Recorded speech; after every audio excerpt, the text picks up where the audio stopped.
Yang pertama itu bisa dari cemas. Ingat, kalau kita cemas itu sudah merupakan Decin, sudah makan gangguan.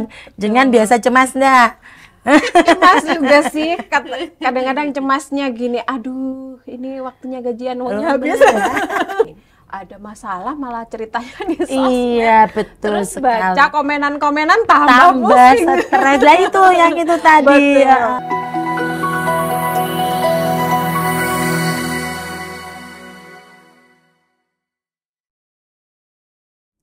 Assalamualaikum warahmatullahi wabarakatuh. Halo Sobat Sidika yang ada di Kota Kediri dan sekitarnya. Kembali hadir bersama saya Decan di dalam salah satu program Dinas Kesehatan Kota Kediri. Tentu saja podcast kesayangan kita semua, Sidika. Seputar informasi Dinas Kesehatan Kota Kediri. Baik, pada hari ini kita akan ngobrol-ngobrol tentang kesehatan mental atau kesehatan jiwa. Nah, sebelum masuk ke topik yang kita bahas pada pagi hari ini, perlu diketahui bahwa kesehatan jiwa pada akhir-akhir ini sedang marak dibicarakan atau sedang viral ya. Mengapa? Karena tidak memungkiri bahwa kesehatan jiwa sekarang sudah ada stigma bahwa kesehatan jiwa itu sama pentingnya dengan kesehatan fisik. Di Indonesia saat ini mengalami kedaruratan kesehatan jiwa. Hal ini mengacu pada data dari Kementerian Kesehatan RI, sekitar 1 dari 10 orang mengalami gangguan mental. Dan dalam data yang sama, hasil dari Riskesdas tahun 2018 mengungkapkan bahwa lebih dari 19 juta penduduk berusia lebih dari 15 tahun di Indonesia mengalami gangguan mental emosional. Oleh karena itu, kesehatan jiwa masuk dalam salah satu program kesehatan di Kementerian Kesehatan. Program pelayanan kesehatan jiwa itu bertujuan untuk menjamin setiap orang agar bisa mencapai kualitas hidup yang baik, menikmati kehidupan yang sehat, bebas dari ketakutan, tekanan, dan juga gangguan lain yang bisa menimbulkan gangguan mental dan emosional.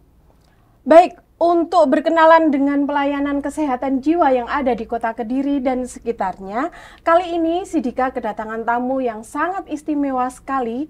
Beliau ini berasal dari Puskesmas Kota Wilayah Selatan, yaitu salah satu puskesmas yang ada di Kota Kediri. Baik, langsung saja kita sapa. Kali ini kita kedatangan 2 narasumber. Untuk narasumber yang pertama, beliau ini adalah penanggung jawab kesehatan jiwa di Puskesmas Kota Wilayah. Betul ya, Ibu? Betul. Ya. Baik, langsung saja kita sapa. Beliau ini adalah Ibu Kusnul Khairiyah, ahli madya keperawatan. Iya. Salam sehat Bu Kusnul. Iya, terima kasih. Assalamualaikum warahmatullahi wabarakatuh. Perkenalkan, nama saya Kusnul Khairiyah. Saya selaku penanggung jawab program jiwa di Puskesmas Kota Wilayah Selatan. Baik. Iya.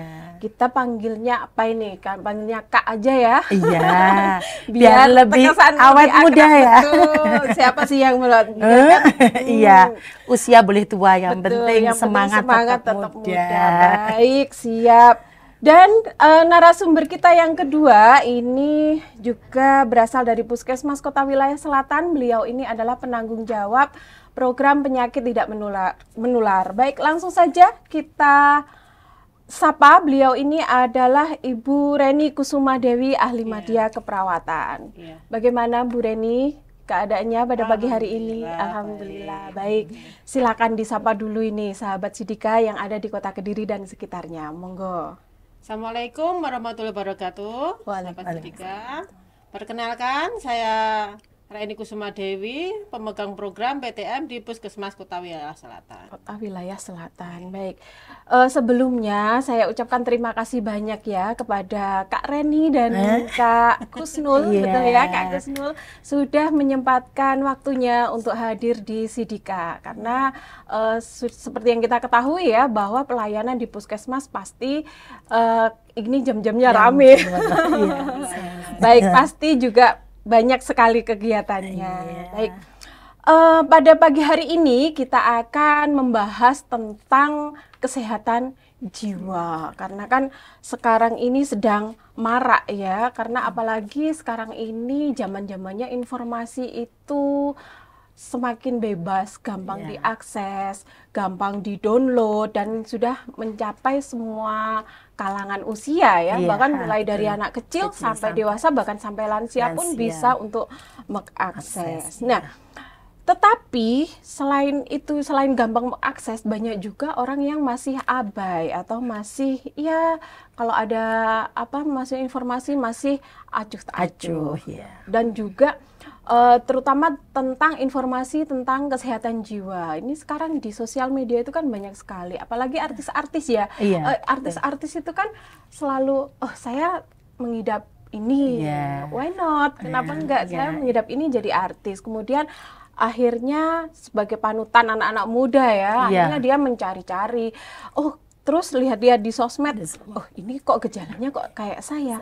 Akhirnya dia self diagnosis, jadi mendiagnosa diri, oh jangan-jangan saya bipolar, oh jangan-jangan saya OCD, seperti itu ya. Oleh karena itu Sidika pada hari ini khusus mendatangkan Kak Reni sama Kak Husnul ini untuk memberikan informasi yang benar dan tepat tentang kesehatan jiwa. Sebelum kita lebih jauh ke dalamnya nih, sebenarnya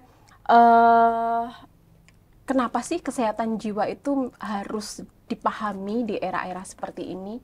Siapa ini yang jawab? Kak Husnul dulu ya? Oke. Baik, bisa dijelaskan kenapa sih di era-era yang semakin bebas kita mengakses informasi, justru kita harus lebih memahami kesehatan jiwa. Jadi gini ya Mbak Dek Chan ya, saya manggilnya gimana Mbak Dek Chan gitu ya?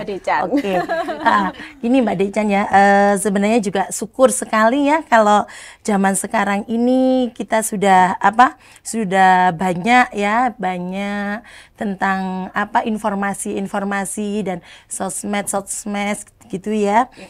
Seperti yang Mbak Dek Chan tadi sampaikan, informasi itu sekarang sudah menjamur ya toh, sudah bisa diakses oleh siapa aja, mulai dari yang kecil sampai yang tua ya. Bahkan ada artis yang dari baik luar negeri maupun yang dalam negeri ya, itu mereka sudah aware sampai dia bisa self diagnosis sendiri ya gitu. Aku kok ada keluhan seperti ini gitu ya. Akhirnya sekarang terus banyak yang anak-anak muda sekarang yang buka sosmed ya, searching gitu. Jadi mencari aku itu sebenarnya ada apa ya, saya kok mengalami keluhan seperti ini gitu. Jadi ya bersyukur sekali sebenarnya sekarang sudah ada sosmed itu ya, dan informasi sehingga bisa membawa dampak yang positif, tapi juga ingat juga ada dampak negatifnya juga ya. Yang mana kalau dampak positifnya yaitu dia mungkin bisa self diagnosis itu tadi ya, bisa tahu betul. Terus untuk yang negatifnya kemungkinan dengan dia tahu seperti itu karena mungkin dia belum paham ya. Jadi akhirnya dia bisa mengandai, loh aku ini berarti seperti ini gitu. Harusnya kan tidak boleh seperti itu ya.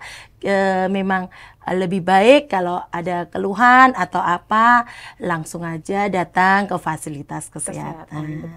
Di situ nanti kami akan membantu.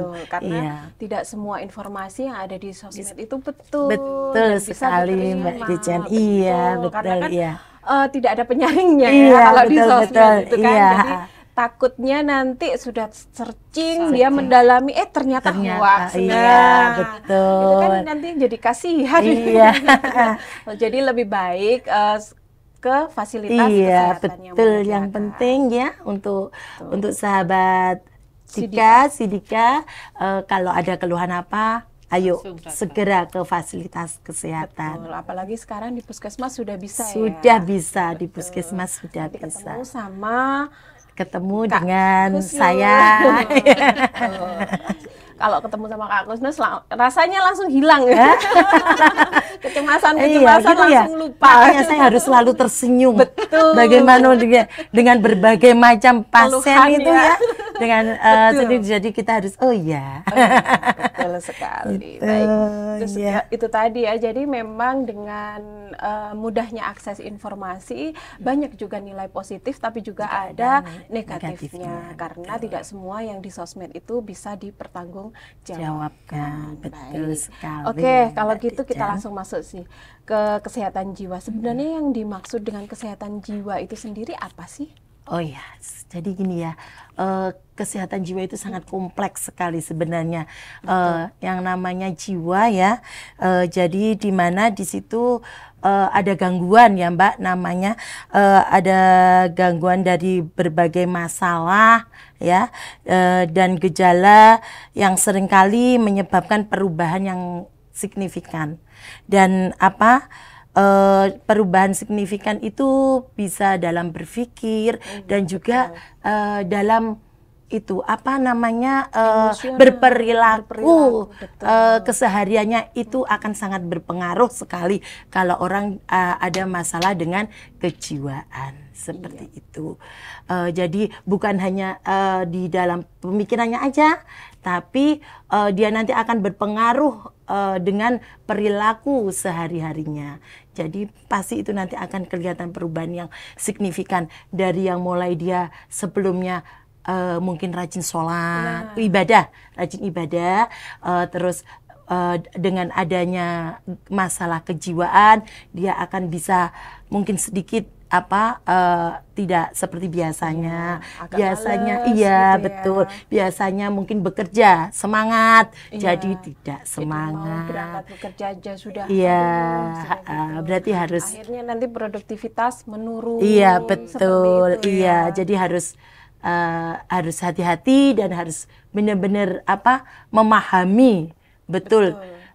Dengan masalah kejiwaan ini itu harus benar-benar paham. Mulai dari sedikit yang paling kecil aja harus segera dipahami. Betul. Jangan dianggap sepele gitu aja. Karena sekarang mungkin stigma di masyarakat juga udah berbeda ya. Iya, Kalau dulu mungkin kesehatan fisik yang nomor satu. Tapi sebenarnya dengan perkembangan zaman, dengan mungkin juga dengan berkembangnya teknologi dan informasi ya. Jadi kesehatan jiwa itu juga tidak kalah pentingnya dengan kesehatan fisik. Karena justru itu tadi seperti yang dikatakan Kak Kusmi tadi ya, kalau misalkan dia sudah ada gangguan sedikit aja, misalkan cemas atau emosi yang berlebihan, bisa mempengaruhi malas ibadah, perilaku sehari-hari, kemudian bisa sampai penurunan produktivitas kerja. Betul sekali. Itu juga yang melatar belakangi ya kenapa pemerintah menjadikan kesehatan jiwa salah satu program di Kementerian Kesehatan. Betul. Karena juga sama-sama pentingnya sih. Iya, sangat penting juga. Sekali. Baik. Kemudian itu tadi yang definisinya ya. Kemudian faktor-faktornya nih, pasti kan banyak ya. Faktor-faktor apa saja sih yang bisa menyebabkan gangguan jiwa? Jadi gini Mbak Decan ya, jiwa itu ada faktornya. Antara lain itu yang pertama itu faktor dari psikologis sendiri, yang kedua itu dari faktor keturunan, itu bisa, terus atau genetik ya, genetik, terus yang ketiga faktor lingkungan. Jadi 3 faktor itu sangat-sangat mempengaruhi sekali di dalam kejiwaan seseorang. Ya, itu tadi seperti kalau misalkan faktor psikologis itu misalkan seperti kayak traumatik gitu loh, Adik Jan. Jadi misalkan ada kejadian-kejadian di masa lampau ya, mungkin mereka tidak bisa mengendalikan jadi itu bisa membuat trauma dia membekas terus seperti itu. Nanti kan dipikir terus lah, itu salah satunya. Jadinya ke perilaku sehari-hari jadi malas mau ngapain, keingat gini nanti takut lagi, atau cuma sehari-hari biasanya ngelamun aja, itu juga bisa ya. Iya, jadi apalagi kalau dia sering lamun dengan ada kejadian yang masa lampau, mungkin ya itu malah semakin menanam di pemikirannya. Harus segera ditangani ya. Betul sekali. Dan untuk genetik itu sangat erat karena di situ ada apa keturunan gitu biasanya sangat erat di situ. Bisa juga, ya? Iya bisa, terutama gangguan sensoriknya atau gangguan psikotiknya gitu. Dan juga kalau untuk lingkungan sudah sangat jelas ya, yang mana di situ lingkungan juga sangat sekali berpengaruh besar terhadap faktor pencetusnya apa dengan masalah kejiwaan. Seperti karena apalagi kan sekarang ya lagi bahasa trennya itu kan toksik ya. Betul Hindari sekali. lingkungan yang toksik. Betul sekali ya Mbak Decan. Jadi ya. lingkungan itu saya kira banyak ya, paling banyak ya mempengaruhi karena kan sekali. Lingkungan itu kan terdiri dari banyak orang, dari banyak kebiasaan. Iya, betul sekali. Iya. Sekarang lagi viral nih, hindarilah lingkungan yang toksik. Karena betul juga sih betul sebenarnya. Juga, ya betul. Nanti akan meracuni kejiwaan seseorang. Ya betul sekali. Ya. Kalau gitu banyak sekali ya sebenarnya faktornya. Jadi ya. Seperti itu. Dan tidak bisa diabaikan. Betul sekali. Iya. Kemudian untuk gejala-gejalanya sendiri itu gimana sih? Sudah dikatakan dia itu masuk dalam gangguan kesehatan kejiwaan. Iya, betul. Jadi untuk tanda-tandanya ya ini juga perlu Sobat Dika itu harus tahu. Harus tahu ini. Jadi ini yang penting ya untuk gejala yang umum biasanya yang dialami oleh orang-orang yang dikatakan dengan masalah kejiwaan ya. Itu yang pertama itu bisa dari cemas. Ingat, kalau kita cemas itu sudah merupakan sudah makan gangguan. Jangan biasa cemas enggak. Cemas juga sih, kadang-kadang cemasnya gini, aduh ini waktunya gajian uangnya habis.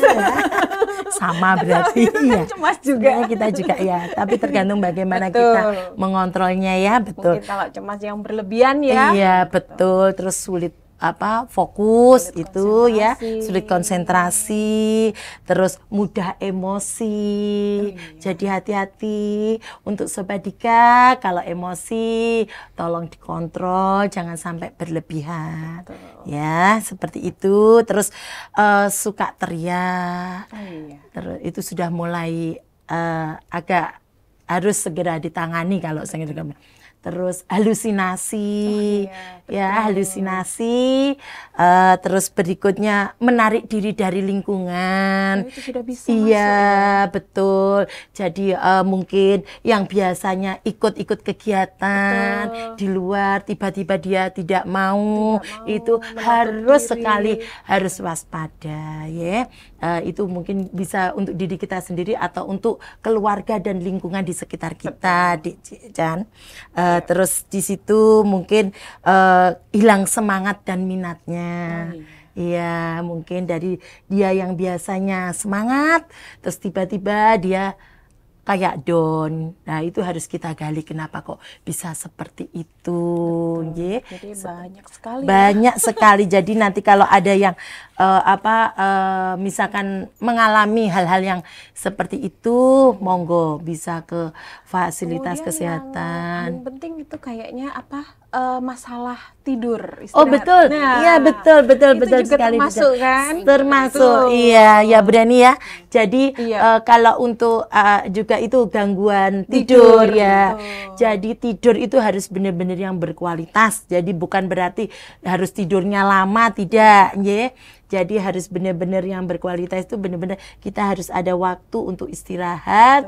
Kita istirahatkan pikiran kita, tenaga kita supaya nanti bisa fresh lagi. Ingat terus juga kadang ada pikiran yang kayak ingin bunuh diri ya seperti itu. Itu lebih bahaya. Itu tinggi lagi lebih tinggi. Itu sudah masuk yang kategori berat itu harusnya ya. Harus segera ditangani, waspada sekali untuk Sobat Dika.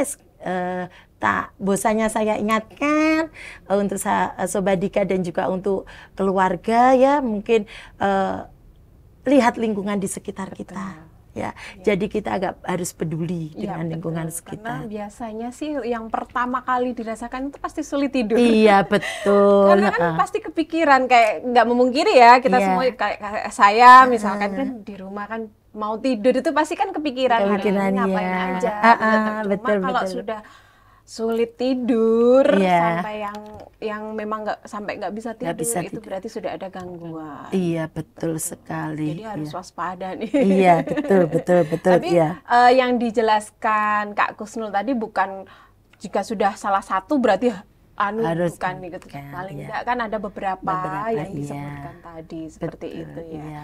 Dan juga untuk ini kita jelaskan lagi kepada Sobat Sidika ya, Kak Kusnul ya, bahwa Iya. yang dimaksud gangguan jiwa itu bukan yang ODGJ loh ya, bukan yang Yang sudah kayak gitu iya, ya, misalkan yang sudah mohon maaf ya, mohon maaf, yang ya. orang gila Iya. itu bukan, tapi gangguan jiwa ini adalah gangguan-gangguan masalah dengan gitu. masalah kejiwaan. Kejiwaannya. Jadi takutnya nih ada yang Iya, salah persepsi. ya stigma masyarakat, Iya, ya betul banyak sekali Iya, Decan banyak sekali seperti itu. yang Jadi salah persepsi. iya betul. Kalau misalkan dikatakan, oh Anda ini ada bermasalah dengan kejiwaan, tidak terima. Padahal bukan seperti itu.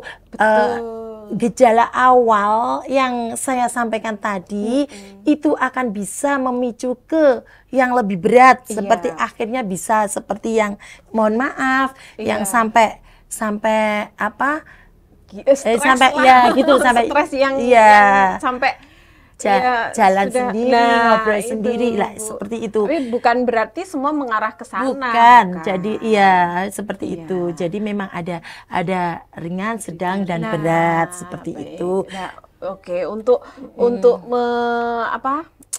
menghilangkan persepsi yang salah nih, dijelaskan dong Kak Kusnul tentang jenis-jenisnya. Nah, jadi biar Sobat Sidika tahu. Jadi biar aduh, aku kok cemas berlebihan, aku nggak bisa tidur. Jangan-jangan aku mau gila. Takutnya kan seperti itu ya. Betul, biar nggak ada dusta nih di antara kita ya. Dijelaskan dong jenis-jenisnya apa aja sih yang masuk dalam gangguan jiwa atau yang mengganggu kesehatan mental kita gitu. Apa aja. Betul. Monggo. Jadi gini, gangguan jiwa itu ada beberapa ya. Salah satunya yang pertama itu gangguan cemas, yaitu tadi. Terus ketidakmampuan mengontrol keinginan ya, seperti itu, mengontrol keinginan, kemampuan itu, gangguan makan, pola makan, terus gangguan psikotik, gangguan mood atau yang kita biasanya tiba-tiba berubah mood gitulah ya, betul seperti itulah. Bahasa apa ya sekarang gitu? Kemudian bahasa apa ya, bahasa milenial, bahasa milenialnya ya, betul gitu ya. Iya seperti itu. Terus gangguan kepribadian ganda atau biasanya disosiatif itu. Terus yang terakhir itu gangguan stres pasca trauma. Jadi seperti itu. Jadi kalau misalkan cemas, enggak usah khawatir, enggak apa-apa. Yaitu intinya kalau kita bisa mengontrol itu masih aman. Yang ditakutkan itu jika kita tidak bisa mengontrol, jadi bisa membawa masa kejiwaan kita itu akan ke lebih tingkat yang lebih. Akhirnya mungkin jadi kayak panic attack gitu ya. Iya betul. Seperti kalau itu berarti sudah atasnya sudah di level yang cemas itu tadi cemas dia itu lebih berat lagi. Iya betul sekali. Jadi sebenarnya gini, sekarang itu memang masyarakat juga sudah pinter sekali, betul ya, karena tadi karena adanya sosmed itu tadi ya, jadi bahkan ada itu pasien itu yang gini, Adik Chan, dia datang sendiri ke fasilitas kesehatan. Kenapa saya kok gini?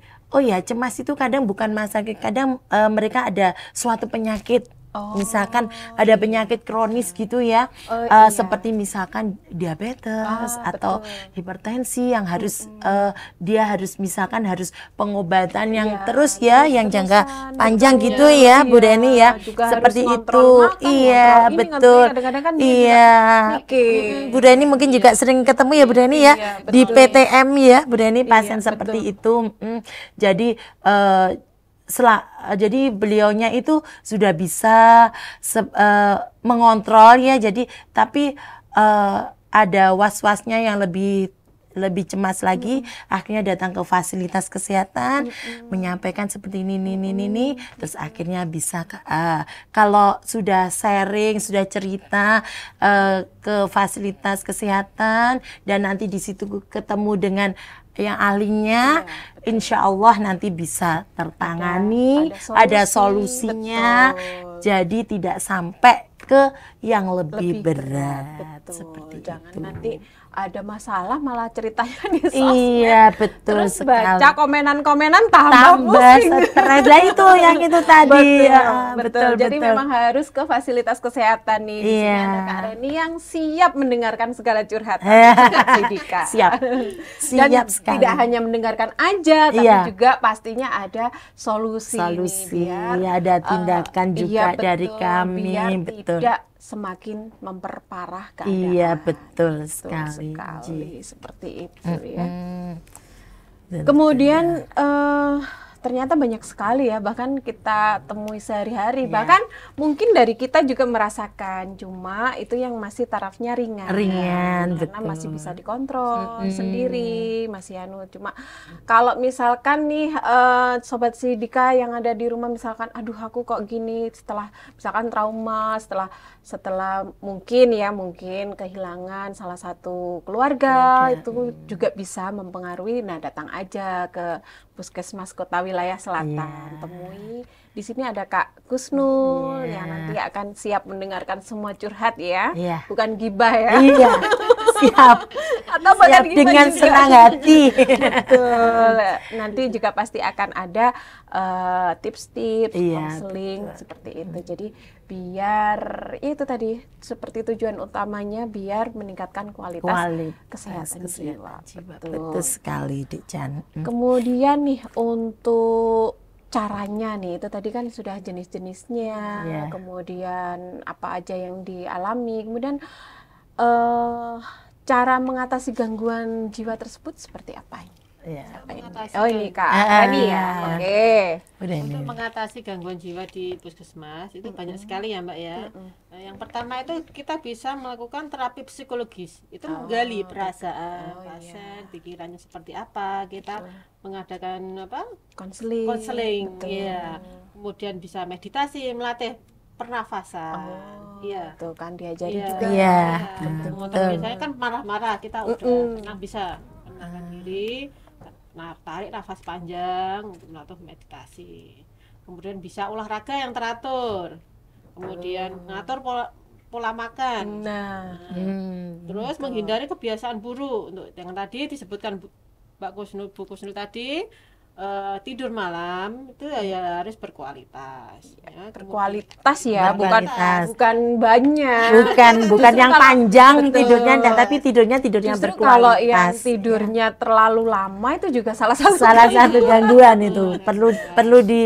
Perlu dikorek lagi kenapa dia kok sampai tidur terlalu lama. Betul. Jadi yang berkualitas itu yang benar-benar mungkin yang tidur berkualitas itu kalau saya menggambarkan ya, mungkin tidur yang setelah tidur itu nanti terus bangun-bangun itu fresh. Seperti itu, bukan kok tidur terus bangun-bangun malah pusing. Betul ya. Seperti itu ya, betul. Kemudian yang lain lagi memperkuat dukungan sosial. Oh iya, betul. Dukungan itu juga kita perlu dukungan. Betul. Apalagi sama kita orang yang terdekat mungkin ya. Betul ya. Sama tetangga juga bisa. Kemudian menjaga kesehatan fisik. Kemudian mengembangkan keterampilan coping. Nah, itu dia punya kemampuan apa? Oh, bisa nyanyi. Oke, dikembangkan nyanyi. Bisa masak. Oke, kita kembangkan di situnya. Jadi keterampilan coping itu adalah keterampilan untuk menghadapi mengatasi masalahnya, pikirannya gitu ya. Betul. Jadi nanti diarahkan mungkin sukanya apa? Oh, suka nonton drakor. Ya udah nggak mau nonton drakor, tapi jangan berlebihan juga. Seperti itu ya.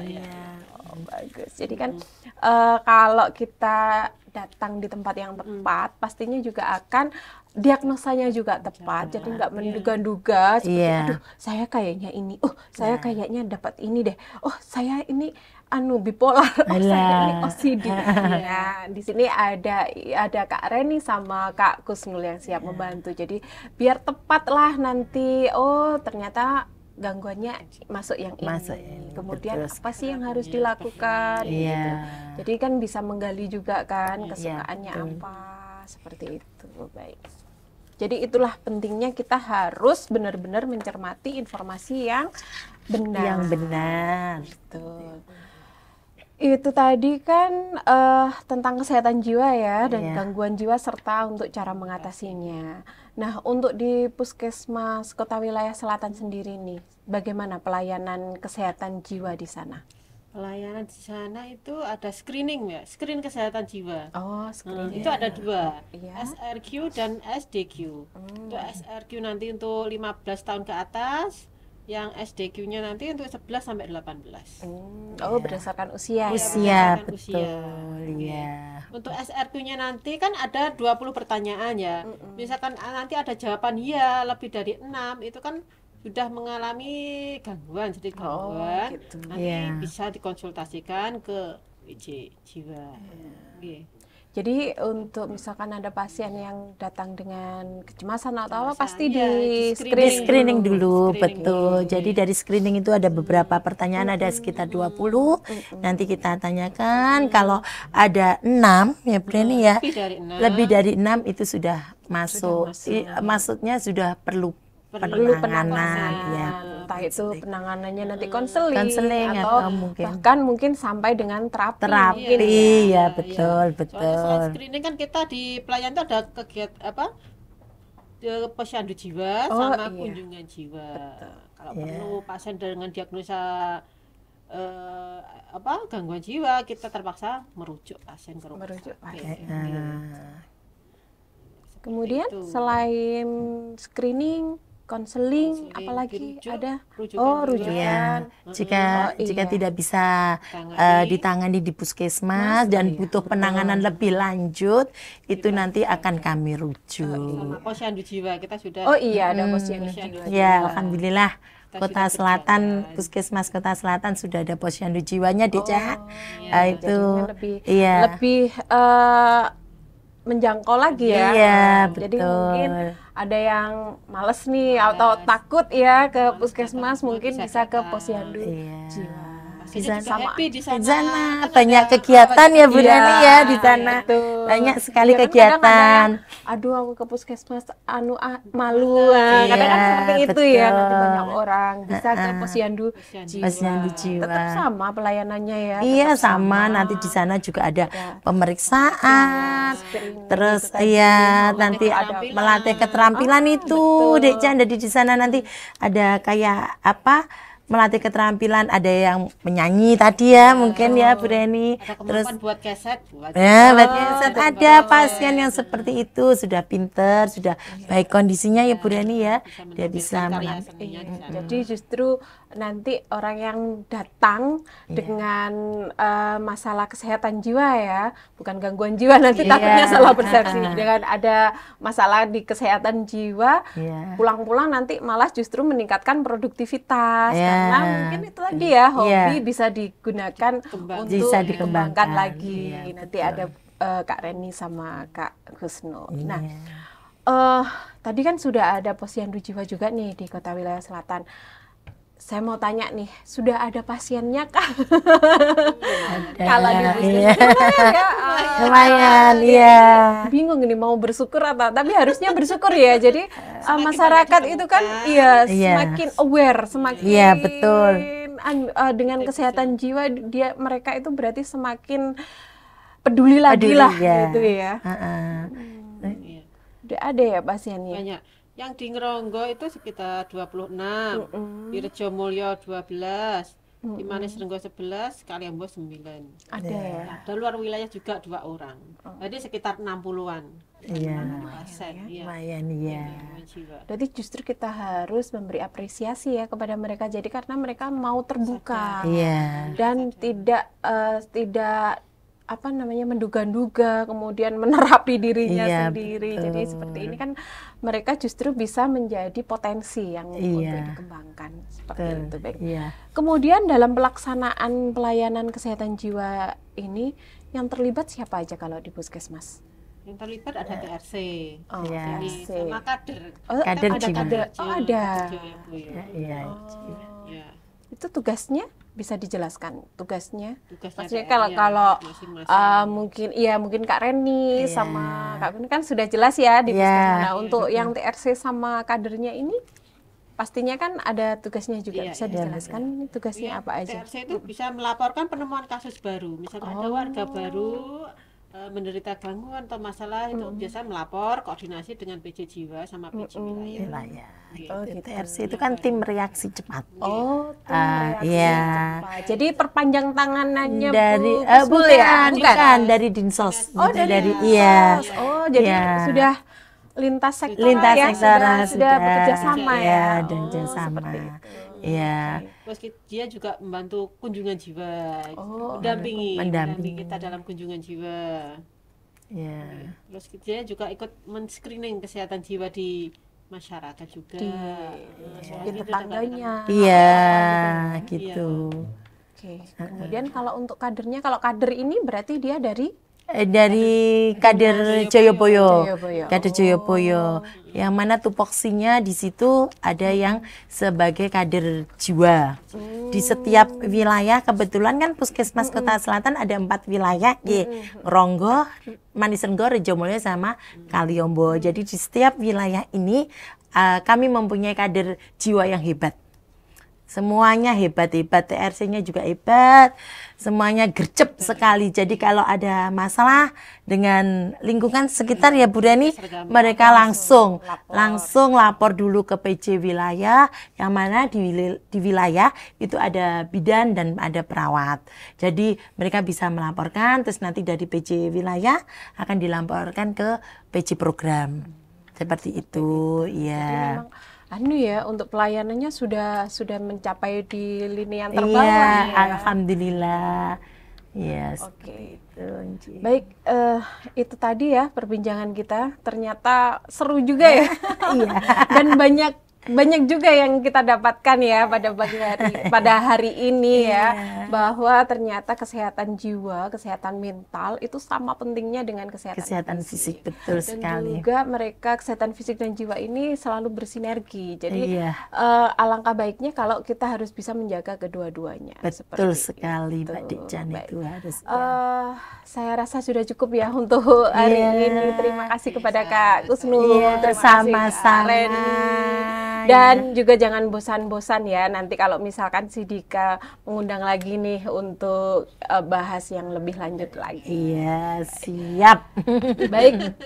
Baik, sahabat Sidika, itu tadi perbincangan kita pada hari ini. Saya harap bisa memberikan manfaat bagi sahabat Sidika di rumah dan juga menjadi inspirasi bagi Anda dan keluarga di rumah.